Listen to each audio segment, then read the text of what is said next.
Hello everyone, welcome or welcome back to CSIR Net 24/7. I am your educator मेघना श्रीवास्तव। आज हम बात करेंगे उन फेलोशिप्स की जो आपको मिलती है after qualifying CSIR net JRF exam. अब CSIR नेट JRF एग्जाम जो होता है ये आपका साल में 2 बार होता है। जैसे अभी आपका फरवरी में एग्जाम होगा, दिसंबर 2024 वाला। अब जैसे ही आप एग्जाम क्वालिफाई करते हैं और आप JRF की कट ऑफ क्वालिफाई करते हैं, आपको एक मंथली स्टाइपेंड प्रोवाइड किया जाता है अगर आप ज्वाइन करते हैं पीएचडी के लिए किसी भी नेशनल यूनिवर्सिटीज़ या आईआईटीज़, पीजी कॉलेज या किसी भी CSIR लैब या किसी भी प्राइवेट लैब में अगर आप ज्वाइन करते हैं तो आपको एक रिसर्च फेलोशिप अमाउंट मिलता है of 37,000 per month for the 2 years। इसके बाद ये अमाउंट जो है SRF पोजीशन पे बढ़ा दी जाती है, 42,000 कर दी जाती है। और इसके अलावा एक एनुअल कॉन्टीजेंसी ग्रांट आपको 20,000 रुपये का मिलता है, जिसका आप यूज़ कर सकते हैं अपने रिसर्च को फाइनेंस करने के लिए। इसके बाद एक फेलोशिप होता है SPM fellowship, Shyama Prasad Mukherjee fellowship.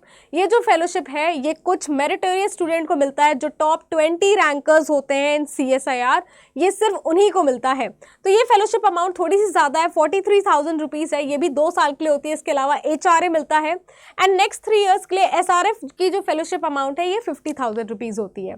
इसके अलावा जो कॉन्टीजेंसी है यहाँ पर 70,000 पर ईयर मिलेगा। तो इसके लिए भी आपको अपने इंटरव्यू प्रोसेस के थ्रू जाना पड़ता है जो मेरिटोरियस स्टूडेंट होता है। इसके बाद इस फेलोशिप के लिए आपको अवार्ड किया जाता है। थर्ड जो फेलोशिप की आज हम बात करेंगे वो है आपकी प्राइम मिनिस्टर रिसर्च फेलोशिप, जिसमें हम JRF अमाउंट देख रहे हैं 70,000 for 2 years plus HRA। SRF जो है इसमें 75,000 है अगर तीसरे साल के लिए, और जो चौथा और पांचवा साल है इसके लिए आपको 80,000 रुपीज़ मिलता है। कॉन्टीजेंसी लगभग आपको 2 लाख रुपए मिल सकता है। तो ये सिर्फ उन्हीं कॉलेजेस या उन्हीं यूनिवर्सिटीज़ में एप्लीकेबल होता है जो यूनिवर्सिटी या कॉलेज जो है वो किसी इंडस्ट्री से जो अफिलिएटेड होते हैं, उनके साथ वो काम कर रहे होते हैं। तो आधा पैसा जो है वो रिसर्च फेलोशिप से मिलता है और आधा जो होता है वो आपको वहाँ से क्रेडिट हो रहा होता है। तो ये जो आपकी prime minister research fellowship program है, इसके बारे में और भी बातें कर लेते हैं। तो ये फेलोशिप के लिए आपको कुछ एलिजिबिलिटी क्राइटेरिया के बारे में जानना है। जैसे यहाँ पर ये जो फेलोशिप है इसके लिए मांगा गया है कि जो कंप्लीटेड और to be pursuing the final year of 4 or 5 undergraduate और 5 year इंटीग्रेटेड MTech और 2 year।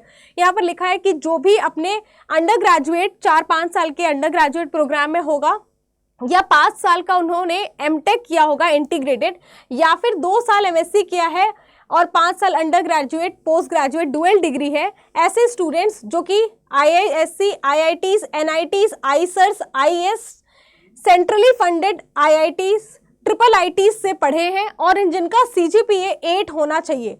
तो ऐसे स्टूडेंट्स को ही सिर्फ एलिजिबल हैं इस प्रोग्राम के लिए। इसके अलावा भी एक एलिजिबिलिटी क्राइटेरिया इन्होंने और भी दे रखा है कि किसी भी साइंस या टेक्नोलॉजी में होने चाहिए और किसी इंडियन इंस्टीट्यूट से होने चाहिए, नॉट कवर्ड इन 1। तो 1 अगर में जो भी इंडियन इंस्टीट्यूट कवर नहीं है, उसके अलावा अगर आप 5 साल इंटीग्रेटेड MSc या 2 साल MSc या फिर 5 साल undergraduate dual degree program किया है आपने किसी भी रिकॉग्नाइज्ड कॉलेज या यूनिवर्सिटी से, तो ऐसे कैंडिडेट्स भी कर सकते हैं apply.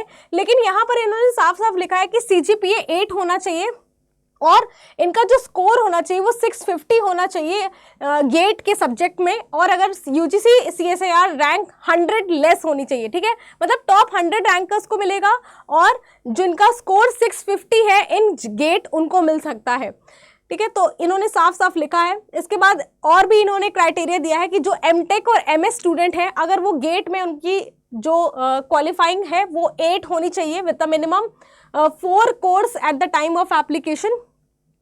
They apply for PhD program in one of the SRF granting institute. तो जो PMRF इंस्टीट्यूट है वहाँ से अगर उन्होंने अपना PhD प्रोग्राम में एनरोल किया है, वो अप्लाई करते हैं तो उनको मिलेगा।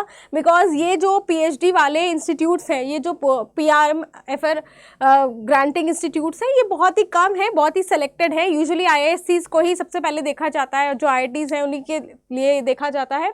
तो ये सबको नहीं मिलता है, ये सिर्फ उन्हीं स्टूडेंट्स को मिलता है जो कि बहुत अच्छे परफॉर्मेंस होते हैं एंड साथ में उन्होंने जो अपना मास्टर्स है वो बहुत अच्छे जगह से किया है, या फिर वो अपने गेट का स्कोर उनका बहुत अच्छा है, या फिर उनके टॉप 100 रैंकर्स हैं, सिर्फ उनको मिलता है। और इस पर भी डिपेंड करता है कि आप जहाँ से PhD कर रहे हैं वो भी एफिलिएटेड होना चाहिए या फिर उनका भी जो किसी इंडस्ट्री के साथ वो जुड़े होने चाहिए।